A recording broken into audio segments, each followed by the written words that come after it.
자, 그러면은 발화의 질문에는 이제 답을 해드린 것 같고요. 문제도 그 실제와 허구의 어떤 차이 궁금했던 적이 있습니까? 저는 근데 뭐 그거 아까 바라님 말씀하신 것 중에 그 야포를 삼식경비사단으로 조준했다. 그 부분은 저도 처음 보는 내용이어서 음, 예. 그 이후에 그걸 찾아보진 않았는데 약간 극적인 긴장감?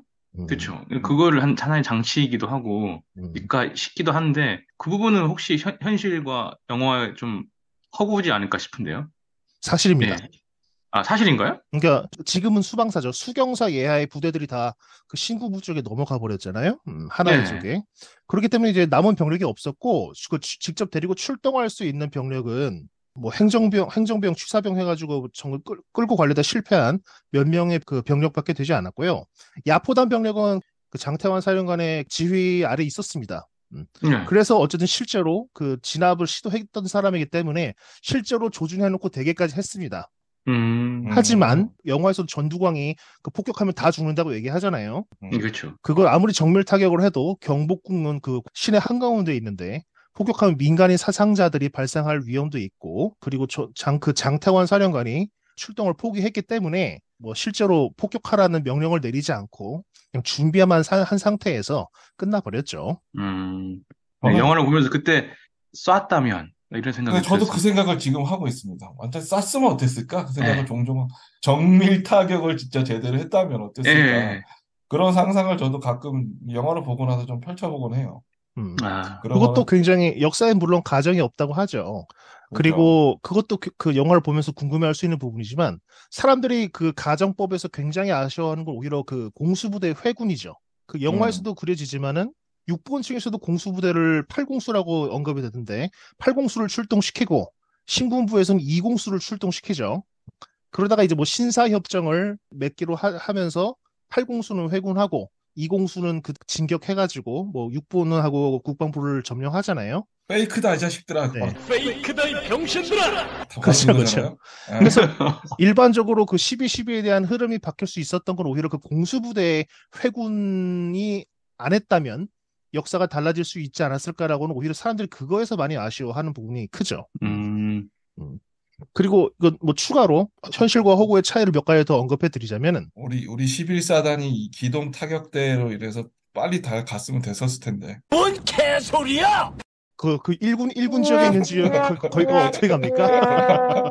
제가 11사단 나와가지고 거기가 예, 예. 예비사단이라 뭐 사건 터지면 항상 걸어가는 부대거든요. 걸어서 그래서 참 저는 걸어서 참 진압을 하러 가겠습니다. 음, 기동 타격 뭐 그런 사단이어가지고 음. 그냥 그런 생각도 한번 해봤습니다. 걸어가는 생각. 11사단. 어쨌든 그 추가로 관객들의 좀 궁금증을 해소해 드리고자 그 영화적 허구와 그 실제 역사의 차이를 좀 더 설명해 드리자면 그 이태신이 단신으로 행주대교를 막아서 반란군이 회군하는 모습이 한번 나오죠. 이것도 없었던 일입니다. 예, 그쵸. 예. 예. 물론 영화에서 나오는 신사협정은 그 사실이에요. 그 실제는 8공수가 아니고 9공수여단입니다. 6번 쪽에서 9공수를 물린 것과 반대로 영화에서는 2공수지만 실제로는 1공수여단이에요. 네. 1공수를 그대로 밀어붙여서 국방부 6번을 장악한 건 역사적 사실입니다만 이태신 그 주인공이 행주도 외교를 홀로 막는 그런 거는 없었던 사실입니다. 그리고 영화에서 그 육참차장, 육군 참모차장과 국방부 장관이 굉장히 짜증나게 그려지죠. 그렇죠. 예. 그 당시에 실제 육참 차장은 그 미적지근하게 대처한 덕인지 오공화국에서 실제로 합참의장도 지내고 국방부 장관까지 지냅니다. 그리고 당시 국방부 장관도 책임자하면서도 그렇게 무턱대고 도망간 것도 사실입니다. 하지만 그렇게 반란군에 적극적으로 동조했다고 보기는 어려웠어요. 음, 그리고 광화문 대치가 허구인 만큼 국방부 장관이 이태신을 그를 파면한 것도 사실이 아니겠죠. 음. 물론 그 육폰에서 그 당시에 굉장히 어영부영하다가 아무것도 못하고 진압을 당했던 건 역사적 사실이기 때문에 왜 이 두 사람을 비롯해서 육본 측의 어떤 다른 장성들, 장군들을 한심하고 열불나게 그리고 있는지는 쳐도 알겠어요. 충분히 알겠어요. 하지만 그들의 얄미운 어떤 태도, 그 캐릭터 같은 거는 적당히 영화적 과장이나 상상력으로 봐주시면 좋을 것 같아요. 또 그리고 많은 사람들이 또 궁금해한 그게 연출이 있는데 그 공수혁 특전사령관을 지키려다가 그 정혜인이 연기했죠. 오진호 그렇죠. 소령이 그 목숨을 잃죠. 그죠. 실제로 있었던 일이잖아요, 그거는. 네, 맞습니다. 사람들이 그걸 예. 보고 너무 심파고 상투적인 연출이라고 하는데요. 그건 사실입니다. 역사적 그죠? 그 사실입니다. 소령 네, 실제로 그래서 그 자리에서 사망했죠. 네. 총을 맞고. 예. 실제 이름은 김호랑 소령이고요. 이것까지가 실제적 역사와 허구의 어떤 대표적인 예라고 할 수 있겠습니다. 그 김호랑 서령 얘기가 나와서 그런데 저는 이게 뭐 마지막에 할 얘기이기만 생각난 김에 지금 말하고 싶은 게 그러니까 우리가 그 당시에 우리나라를 지키기 위해서 진짜 목숨 바쳐 사명을 다했던 군인들 있지 않습니까? 네, 특히나 우리는 병사들이잖아요. 그러니까 그렇죠. 병사들의 마음을 저는 항상 그때 나라면 어떻게 했을까 생각이 드는데 그죠 우리 그 벙커를 들어갔을 때도 그 한 병장이가 끝까지 그래도 지키려고 쏴서 이제 죽었잖아요. 그 사람도 실제로 그랬다가 네. 죽었다는 사람이라고 네, 들었거든요. 실제입니다. 예. 그런 분들의 어떤 용기와 희생이 더 이제 뭐랄까 조명을 받고 우리들에게 더 알려져야 되고 그들의 이제 희생을 우리가 좀 정신을 우리가 잘 알아야 된다라고 이렇게 생각을 합니다. 그때 그 사람들이 확실히 어떤 그런 부끄럽고 한심한 장군들보다 훨씬 낫잖아요. 나라를 위해서 목숨을 바친 사람들이기 때문에 그 사람들에 대한 조명이 필요하다. 그렇게 생각을 합니다. 동의합니다. 패배할 줄 알면서도 자신의 목숨을 바쳐가면서 자신의 신념을 지킨 사람들이잖아요. 예. 그렇죠.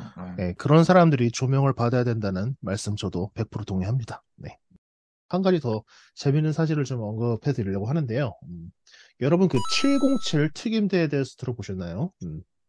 강철 부대를 제가 열심히 봤기 때문에 알고 있습니다. 아하, 아, 역시 강철부대 애청자. 예. 근데 시즌 1만 봐가지고, 음, 2까지 봤나? 어쨌든, 예. 대충, 문제가, 예, 알고 있죠. 예. 네. 많이들 들어보셨을 거예요. 음, 여러 뭐 드라마나 뭐 대중 매체에 많이 나오는 그 부대죠. 음. 그 특전사에서도 최정예 부대예요. 예를 들자면은 그 2016년에 유행했던 드라마 태양의 후예. 거기 그 아, 송중기가 그 707 소속으로 나옵니다. 예. 제 주변에도 한 명 있는데, 707이요? 예, 제 주변에 한 명 있습니다. 그래요. 대단하네요. 어, 정말로, 당시에 그냥 재밌는 형이었는데, 대단한, 그냥 개그맨 형인 줄 알았는데요. 대단한, 원래, 어, 대단한 원래 분이 계셨네요. 그러네요. 지금, 음, 원래 예비역들 보면은, 우리 미필일 때 예비역들 보면 그냥 다 개그맨 같잖아요. 그쵸. 예. 군대 가봐야 그 위대함을 알고. 그쵸. 그렇죠. 그리고 뭐죠? 아이리스 드라마에 이병헌하고 정준호가 요원으로 들어가기 전에 처음에 몸담은 부대가 그 707 특임대로 나옵니다. 음. 그리고 지금, 여담이지만 제가 그 대학교 다닐 때 청량리에서 제가 남양주시 로 가는 버스를 많이 탔거든요. 그 그쵸. 남양주시에 제가 살았었는데 진접에 그쵸. 살았었는데 청량리에서 진접으로 제가 집에 갈 때 타던 버스가 또 707입니다. 그렇죠. 오, 이, 확 달라지는데, 갑자기 지금.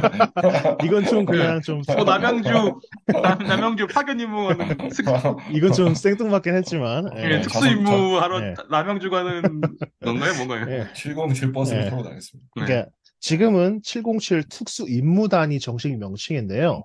이 부대가 창설된 배경에 대해서 간단히 좀 언급을 해드릴게요.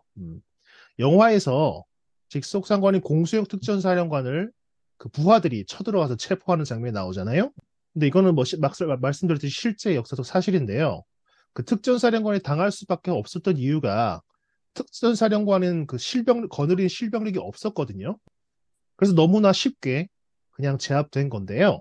1981년에 그 전두환이 집권한 당시에 그 특전사령관을 경호하는 임무를 맡기기 위해 707 특임대가 창설이 됩니다. 자기들이 그 쿠데타를 일으켜가지고 상관을 체포했던 기억을 가지고 자기들 정권에서는 그런 일이 없게 하기 위해서 그 특전사령관을 경호하는 부대를 창설한 게 707 특임대입니다.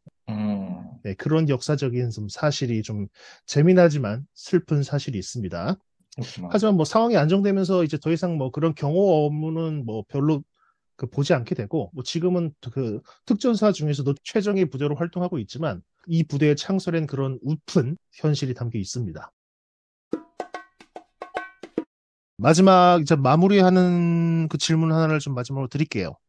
지난 방송에서 한국 영화의 위기론에 대해서 우리가 얘기했죠. 지금 굉장히 어마어마한 흥행을 해나가고 있는 서울의 봄인데요. 그 지난 주제와 연결시켜서 질문하자면 이 영화로 한국 영화의 봄, 전성기가 다시 왔을까요? 어떻게 생각하시는지 듣고 싶네요. 아, 전성기를 논하기까지는 좀 무리가 있죠. 그러니까 영화 자체만 놓고 보면 괜찮은데 일단 경쟁작들도 별로 없고 솔직히 말하면 약간 정치적인 상황도 좀 약간 작용한 것 같기도 하고 음, 그런 거를 좀 논외로 보고 영화 자체로 놓고 보고 저번에 저희가 얘기했던 한국 영화의 위기로는 저는 앞으로 계속 될 것 같다. 물론 노량 이런 좀 대작들이 남아있지만 그 영화들이 나름 또 성공을 한다면 한국 영화의 부활을 좀 다시 문을 열 수 있는 그런 작용은 하지 않을까 싶습니다. 약간 이번은 계기로. 근데 서울의 봄이 흥행으로 전성기가 다시 올 것 같다. 그렇게 보기엔 좀 어렵지 않나 저는 그렇게 생각합니다. 네, 저도 같은 의견입니다. 저도 아니다. 전성기가 다시 왔진 않았다. 서울의 봄은 흥행했지만 우리나라의 한국 영화의 영화의 봄은 아직 봄은 오지 오지 않았다. 않았다. 예. 그러니까 두 가지 중에 하나라고 생각해요. 이 정도 질의 영화가 계속 나오거나, 전에 제가 많이 떠들지 않았습니까? 가격을 내리거나, 둘이 합쳐 25,000원 주말가 이거 하지 않으면은 오지 않는다. 예, 저는 아, 이렇게 생각합니다. 알겠습니다. 두 분 다 말씀해 주셨는데 저도 결론적으로 한국 영화의 봄이 온 거는 아니라고 생각합니다. 이거는 한국 영화의 봄이 아니라 단지 이 영화의 봄이고 이 영화로 간만에 관객을 모으고 있는 한국 극장의 봄이라고 생각합니다. 지난 회차에서도 앞으로 한국 영화가 회복하려면 좀 더 다양한 소재의 영화가 만들어져야 하고 완성도 높은 잘 만든 영화가 나와야 한다고 했죠. 이게 딱 그 케이스죠. 가까운 그렇죠. 역사를 다루고 있다 해도 잘 만든다면 충분히 절 연령대에 걸쳐 흥행할 수 있는 좋은 모범 사례를 보여주는 영화라고 생각을 하고요. 얼마 뒤에 개봉하는 노량 죽음의 바다도 이순신 3부작의 마지막 영화이니만큼 흥행할 거라고 예상하지만 그 외의 영화는 여전히 처참하게 망하고 있고요. 앞으로도 당분간 그럴 거라고 예상합니다.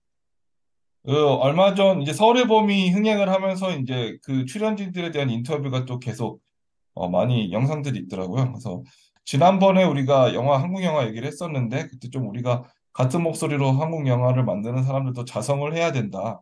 그런 얘기를 좀 했었었는데 영화에서 주연을 맡은 정우성 배우도 또 이제 비슷한 얘기를 또 했었더라고요. 맞아요, 그래서 맞아요. 네. 저는 그것도 좀 우리의 목소리와 의견이 좀 같은 부분이 있어서 그걸 좀 얘기해주고 싶었습니다.